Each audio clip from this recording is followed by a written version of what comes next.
Hello friends, it's me നീതീസ് വ്ലോഗിൻ്റെ പുതിയൊരു റെസിപ്പിയിലേക്ക് എല്ലാവർക്കും സ്വാഗതം. അപ്പോൾ ദേ വിഷുവൊക്കെ ഇങ്ങനെ അടുത്തല്ലേ.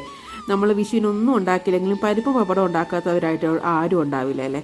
അപ്പോൾ നമ്മൾ പരിപ്പ് കറിയുടെ റെസിപ്പി ആയിട്ടാണ് ഇന്ന് വന്നിട്ടുള്ളത്. നല്ല ടേസ്റ്റി ആയിട്ട് ഇളയിൽ വിളമ്പാൻ പറ്റിയ നല്ല കുറുകിയായിട്ടുള്ള ഒരു പരിപ്പ് കറിയുടെ റെസിപ്പിയാണ്. എല്ലാവരും ഈ വീഡിയോ ഫുള്ള് സ്കിപ്പ് ചെയ്യാതെ തന്നെ കാണുക. അതിന് മുന്നേ ലൈക്ക് ബട്ടണൊക്കെ ഒന്ന് ക്ലിക്ക് ചെയ്ത് നമ്മളെ സപ്പോർട്ട് ചെയ്യുക. അപ്പം നമുക്ക് റെസിപ്പിയിലേക്ക് പോകാം. ഞാൻ ചെറുപയറാണ് എടുത്തിട്ടുള്ളത്.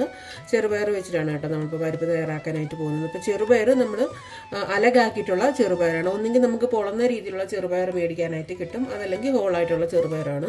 അപ്പോൾ ഹോളായിട്ടുള്ള ചെറുപയറാണെങ്കിൽ അത് നമ്മൾ ഇതേപോലെ ഇപ്പോൾ ഞാൻ ചെയ്തേക്കുന്ന പോലെ ഇങ്ങനെ പൊളന്നിട്ട് എടുക്കുന്നതെന്ന് വിചാരിച്ചു കഴിഞ്ഞാൽ ഇപ്പോൾ 1 കപ്പ് തന്നെയാണ് ഞാൻ എടുത്തിട്ടുള്ളത്. 1 കപ്പ് ചെറുപയർ ഞാൻ ചെറുതായിട്ട് ഫ്രൈ പാനകത്ത് ചെറുതായിട്ടൊന്ന് ചൂടാവുന്ന വരെ നമ്മൾ ഒന്ന് ഫ്രൈ ചെയ്ത് കൊടുക്കുക. എന്നിട്ട് നമ്മൾ മിക്സിക്കകത്ത് ഫുള്ളങ്ങ് അതായത് നമ്മൾ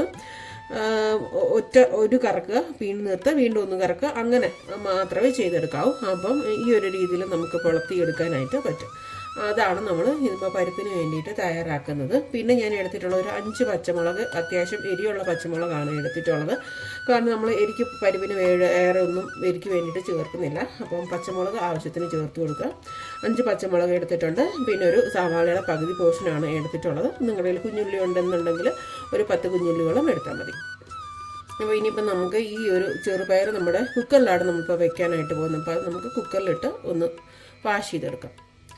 അത് ഞാൻ ഈ ഒരു ഏത് കുക്കറിലാണോ നമ്മൾ തയ്യാറാക്കുന്നതെന്ന് വെച്ചാൽ ആ കുക്കർ എടുക്കുക.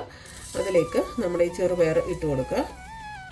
എന്നിട്ട് നല്ല രീതിയിൽ ഒരു 4-5 വെള്ളത്തിൽ കഴുകണം. കാരണം ഇതിനകത്ത് നന്നായിട്ട് അഴുക്കുണ്ടാവും. അപ്പോൾ അതുകൊണ്ട് നമ്മൾ ഒരു 4-5 വെള്ളത്തിൽ കഴുകുക. നമ്മൾ ഈ ഒരു രീതിയിലാണ് കേട്ടോ മിക്സിയിൽ അടിച്ചെടുക്കേണ്ടത്. അപ്പോൾ നമുക്ക് വെള്ളം ഒഴിച്ച് കഴുകിയെടുത്തിട്ട് വരാം. അപ്പോൾ അതേ ഒരു 4-5 വെള്ളത്തിൽ നമ്മുടെ ഈ പരിപ്പ് കഴുകി എടുത്തുകൊണ്ട് വന്നിട്ടുണ്ട്. എന്നിട്ട് നമ്മൾ ലേശം വെള്ളം, അതായത് നമ്മൾ നെകക്കേക്കാട്ടിൽ കുറച്ച് വെള്ളവും കൂടെ പൊങ്ങി നിൽക്കുക. കാരണം നമ്മൾ 3 വിസിലാണ് ഇതിനെ അടുപ്പിച്ചെടുക്കാനായിട്ട് പോകുന്നത്. അപ്പോൾ 3 വിസിലടിക്കുമ്പോൾ ഇത് പയർ കുറച്ചും കൂടെ പൊങ്ങും. അപ്പം കുറച്ച് വെള്ളം അതിനകത്ത് പൊങ്ങി നിൽക്കുക. ഒരുപാട് വെള്ളം കൂടി പോകാനും പാടില്ല. ഒരുപാട് വെള്ളം കൂടിപ്പോയി കഴിഞ്ഞാൽ നമ്മുടെ പരിപ്പ് ഒരുമാതിരി വെള്ളം ആയിപ്പോവും. അപ്പം ഇത് ഒരു കുറുക്കി എടുക്കുന്ന ഒരു പരുവത്തിലാണ് ഞാൻ കാണിക്കുന്നത്. അപ്പം നമുക്ക് ഇലയിലൊക്കെ ഒഴിക്കാനല്ലേ, അപ്പോൾ അത്യാവശ്യം കുറുകിയിരിക്കുന്നതാണ് നല്ലത്. അപ്പോൾ ആ ഒരു രീതിയിലാണ് ഞാൻ കാണിക്കുന്നത്. അപ്പം ഒരുപാട് വെള്ളം എടുക്കാൻ പാടില്ല. നെകക്കേക്കാട്ടിൽ ലേശം കൂടെ വെള്ളം പൊങ്ങി നിൽക്കുന്ന പരുവത്തിൽ മാത്രമേ എടുക്കാവൂ. അപ്പോൾ അതേ ഇതിലേക്ക് നമ്മൾ എടുത്തു വെച്ചിട്ടുള്ള ഉള്ളിയും അതേപോലെ പച്ചമുളകും ഇട്ടിട്ടുണ്ട്. അപ്പോഴത്തെ ഞാനത് ഗ്യാസിൽ എടുത്ത് വെച്ചിട്ടുണ്ട്. നമ്മൾ ഈ ഒരു സമയത്ത് ഉപ്പ് ഇട്ട് കൊടുക്കുന്നില്ല. അതൊക്കെ നന്നായിട്ട് വെന്തതിന് ശേഷം നമുക്ക് ഉപ്പ് ആഡ് ചെയ്ത് കൊടുക്കാം. അപ്പോഴത്തേ നമുക്കിതൊരു 3 വിസിൽ വേണം. അപ്പം 3 വിസിൽ വരുന്നത് വരെ നമുക്കിതൊന്ന് നന്നായിട്ട്. ഇനിയിപ്പോൾ നമുക്ക് പരിപ്പിന് വേണ്ടിയിട്ടുള്ള അരപ്പരയ്ക്കണം. അതിന് വേണ്ടിയിട്ട് ഞാനൊരു മിക്സിയുടെ ജാർ എടുത്തിട്ടുണ്ട്. ഇനി ഇതിലേക്ക് നമുക്ക് ഒരു അരമുറി തേങ്ങ വേണം. ഇത് അരമുറിയിൽ കൂടുതലുണ്ട് കേട്ടോ ഞാൻ എടുത്തിട്ടുള്ളത്. അപ്പം നമുക്ക് അത്രയും 1 കപ്പ് പരിപ്പിന് വേണ്ടിയിട്ട് നമുക്ക് അരമുറി തേങ്ങയാണ് വേണ്ടത്. അപ്പം നമ്മൾ അരമുറി തേങ്ങ എടുത്തിട്ടുണ്ട്. ഇനി നമുക്ക് വേണ്ടത് ഒരു പച്ചമുളക് ഞാൻ കട്ട് ചെയ്തിട്ട് എടുത്തിട്ടുണ്ട്. പിന്നെ വേണ്ടത് 2 വെളുത്തുള്ളി ഞാൻ എടുത്തിട്ടുണ്ട്. വെളുത്തുള്ളി ഓപ്ഷണലാണ്, ചിലർ വെളുത്തുള്ളി ചേർക്കാറില്ല. ഈ പരിപ്പൊക്കെ ഗ്യാസിൻ്റെ പ്രോബ്ലമൊക്കെ ഉള്ളവർക്ക് വെളുത്തുള്ളി ആഡ് ചെയ്ത് കൊടുക്കുക. ഞാൻ 2 വെളുത്തുള്ളി അങ്ങനെ ആഡ് ചെയ്തിട്ടുണ്ട്. ഇനി നമുക്കിതിലേക്കൊരു 1/2 സ്പൂൺ ജീരകം ആഡ് ചെയ്യാം. നമുക്കിതിലേക്ക് ഒരു 1/4 സ്പൂൺ അളവിൽ കുറച്ച് മഞ്ഞൾപ്പൊടി ആഡ് ചെയ്യാം. ഇനി ഒന്ന് അരയ്ക്കുന്നതിന് വേണ്ടിയിട്ട് നമുക്ക് ലേശം അളവിൽ കുറച്ച് വെള്ളം ഒഴിച്ച് അരച്ചെടുക്കാം. വെള്ളം നമ്മൾ ഒരുപാട് ഒഴിച്ച് അരച്ചെടുക്കണം. കുറച്ച് വെള്ളം ഒഴിച്ചിട്ട് പിന്നെ നമ്മൾ നോക്കിയിട്ട് പിന്നെ ബാക്കി കുറച്ചും കൂടി വെള്ളം ഒഴിച്ചിട്ട് നമുക്ക് അരച്ചെടുത്താൽ മതി. നല്ല ഫൈനായിട്ട് തന്നെ നമുക്ക് പരിപ്പിനെ അരച്ചെടുക്കാം. അപ്പോൾ നമുക്ക് അരച്ചെടുത്തിട്ട് വരാം. അപ്പോഴത്തേക്കും നമ്മൾ നന്നായിട്ട് അരച്ചെടുത്തിട്ടുണ്ട് നമ്മുടെ അരപ്പിന് വേണ്ടിയിട്ടുള്ള അരപ്പ്. ഇത് കണ്ടോ, ഈ ഒരു രീതിയിൽ വേണം അരച്ചെടുക്കാൻ. അപ്പോൾ ഞാൻ നിങ്ങളെ കുറച്ചും കൂടെ ഒന്ന് അടുത്ത് കാണിക്കാം.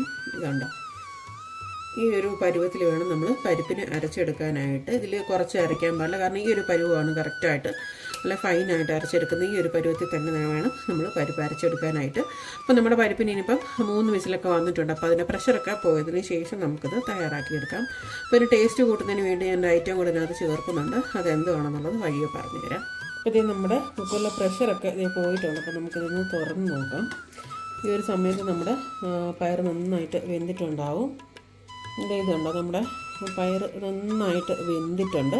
അപ്പോൾ ഇനിയിപ്പോൾ നമുക്കിത് വേണ്ടതെന്ന് വെച്ച് കഴിഞ്ഞാൽ ഇതുപോലെ ഒരു സ്പൂൺ വെച്ചിട്ട് അത് കുറച്ചും കൂടെ നന്നായിട്ടൊന്ന് കുത്തി ഉടച്ച് കൊടുക്കുക. അപ്പോൾ അങ്ങനെ ചെയ്യുമ്പോൾ നമ്മുടെ പരിപ്പ് കറി നല്ല കുറുകിയായിട്ടുള്ളൊരു പരിപ്പ് കറി ആയിരിക്കും. ഇങ്ങനെ നമ്മൾ കുറച്ച് കുത്തി ഉടച്ചിട്ട് ചെയ്യുവാണെന്നുണ്ടെങ്കിലേ അപ്പോൾ ഇത് നമുക്കിതുപോലെ നന്നായിട്ട് ഇപ്പം ഞാൻ ഈ ചെയ്തുകൊണ്ടിരിക്കുന്ന പോലെ തന്നെ നിങ്ങളും ഇതുപോലെ കുത്തി ഉടച്ച് കൊടുക്കാം. കുത്തി ഉടച്ച് വെച്ചിട്ട് വരാം. അപ്പോൾ നമ്മൾ നന്നായിട്ട് കുത്തി ഉടച്ചിട്ടുണ്ട്. ഇനിയിപ്പം നമ്മൾ അരച്ച് വെച്ചിട്ടുള്ള അരപ്പുണ്ടല്ലോ അത് നമുക്കിതിലേക്ക് ഒന്ന് ആഡ് ചെയ്യാം. ഞാൻ എന്താ മിക്സിയുടെ ജാറൊന്ന് കഴുകിയിട്ടുണ്ട്, അതും കൂടെ നമുക്കിതിലേക്ക് ഒന്ന് ഒഴിച്ച് കൊടുക്കാം. എന്നിട്ട് നമുക്ക് നന്നായിട്ടൊന്ന് മിക്സ് ചെയ്യാം. ഇപ്പം നിങ്ങൾക്ക് തേങ്ങയുടെ അരപ്പ് മാത്രം മതിയെന്നുണ്ടെന്നുണ്ടെങ്കിൽ നിങ്ങൾ ലേശം വെള്ളം കൂടെ ഒഴിച്ചിട്ട് നിങ്ങൾ ഇതേപോലെ ഒന്ന് ഇതാക്കി എടുത്താൽ മതി, ഒന്ന് ലൂസാക്കി എടുത്താൽ മതി, കുറച്ചും കൂടെ വെള്ളം ഒഴിച്ചിട്ട്. പക്ഷേ ഞാനിപ്പം വെള്ളമല്ല ഒഴിക്കുന്നത്, ഞാൻ പറഞ്ഞു ഞാനിപ്പോൾ ഇതിനകത്ത് ടേസ്റ്റ് കൂട്ടുന്നതിന് വേറൊരു ഐറ്റമാണ് ഇതിനകത്ത് ഞാൻ ചേർക്കുന്നത്. അപ്പോൾ അതുകൊണ്ടാണ് ഞാനിപ്പോൾ ഇത് ആഡ് ചെയ്യാത്തത്. അപ്പോൾ നമുക്ക് ഈ ഒരു സമയത്ത് ഗ്യാസ് ഒന്ന് ഓണാക്കി കൊടുക്കാം. ഇനിയിപ്പോൾ വേണ്ടതെന്ന് വെച്ച് കഴിഞ്ഞാൽ നമുക്കിതിലേക്ക് ഇനിയിപ്പോൾ ആവശ്യത്തിനുള്ള ഉപ്പുണ്ടല്ലോ, ഉപ്പ് നമുക്ക് ഇതിലേക്ക് ആഡ് ചെയ്ത് കൊടുക്കാം. അപ്പോഴത്തേക്കും ഞാൻ ഇതിലേക്കൊരു 3/4 സ്പൂൺ അളവിൽ കുറച്ച് ഉപ്പാണ് ആഡ് ചെയ്ത് കൊടുക്കാൻ പോകുന്നത്. ഇപ്പോൾ നമുക്ക് അതൊന്ന് ഇളക്കി കൊടുക്കാം. ഇനിയിപ്പോൾ നമുക്ക് ടേസ്റ്റിന് വേണ്ടിയിട്ട് ഇതിലേക്ക് 1 കപ്പ് അളവിൽ ഞാൻ തേങ്ങാപ്പാലാണ് കേട്ടോ ഇതിലേക്ക് ആഡ് ചെയ്ത് കൊടുക്കുന്നത്. എന്നിട്ട് നമുക്കൊന്ന് മിക്സ് ചെയ്ത് കൊടുക്കാം. പരിപ്പെന്ന് പറയുമ്പോൾ ഒരുപാട് അങ്ങ് തിളച്ച് പോകാനായിട്ട് പാടില്ല, ചെറുതായിട്ടൊന്ന് വേഗം മാത്രമേ പാടുള്ളൂ. അപ്പം ഇതിപ്പോൾ നമ്മൾ ഒഴിച്ചിട്ടുള്ള പാലാണെങ്കിലും വെള്ളമാണെങ്കിലും എല്ലാം കറക്റ്റ് അളവാണ് കേട്ടോ നമ്മൾ ഒഴിച്ചിട്ടുള്ളത്. അതായത് നമ്മൾ പരിപ്പ് ഒഴിക്കുമ്പോൾ ഈ ഒരു രീതിയിലായിരിക്കും പരിപ്പ് ഇരിക്കുന്നത്. പരിപ്പ് കുറച്ചും കൂടി ഇരുന്നത് കുറുകുകയും ചെയ്യും. ഇനിയിപ്പോൾ നമുക്കിതിലേക്ക് കുറച്ച് കറിവേപ്പില ഒന്ന് ആഡ് ചെയ്യാം. ഇതിലേക്ക് നമുക്ക് ആവശ്യത്തിന് കുറച്ച് കറിവേപ്പില ആഡ് ചെയ്യാം. കറിവേപ്പില അത്യാവശ്യം നന്നായിട്ട് തന്നെ ഇട്ടോളൂ. ആ ഒരു കറിവേപ്പിലയുടെ മണമൊക്കെ ആകുമ്പോൾ തന്നെ നമ്മുടെ പരിപ്പിന് നല്ലൊരു പ്രത്യേക മണമൊക്കെ ആയിരിക്കും. അപ്പോൾ ഇത് നമ്മുടെ പരിപ്പ് നമ്മൾ തൊട്ട് നോക്കുമ്പം ചെറുതായിട്ടിങ്ങനെ അനന്നിട്ടുണ്ടെന്നുണ്ടെങ്കിൽ നമുക്ക് നിർത്തി കൊടുക്കാം. അപ്പം ഉപ്പ് കുറച്ചും കൂടെ വേണം. ലേശം ഉപ്പ് കുറവായിട്ടുള്ളതായിട്ടാണ് എനിക്ക് തോന്നുന്നത്. അപ്പോൾ 1/4 സ്പൂൺ അളവിലും കൂടെ ലേശം ഉപ്പ് നമുക്കിതിലേക്ക് ആഡ് ചെയ്ത് കൊടുക്കാം. അത് നമ്മുടെ പരിപ്പ് ഇവിടെ റെഡി ആയിട്ടുണ്ട്. അപ്പോൾ നമ്മുടെ വിഷുവിന് വേണ്ടിയിട്ട് തയ്യാറാക്കുന്ന പരിപ്പ് എല്ലാവരും ഈ ഒരു രീതിയിലൊന്ന് തയ്യാറാക്കി നോക്കുക. എന്തായാലും വിഷുവിന് പരിപ്പും പപ്പടവും എങ്കിലും ഉണ്ടാക്കാത്ത ആരും ഉണ്ടാവില്ല. അപ്പോൾ ഇതേ ഒരു രീതിയിൽ എല്ലാവരും പരിപ്പൊന്ന് തയ്യാറാക്കി നോക്കുക. അപ്പം എല്ലാവർക്കും ഈ ഒരു റെസിപ്പി ഇഷ്ടപ്പെട്ടിട്ടുണ്ടെന്ന് ഞാൻ വിചാരിക്കുന്നു.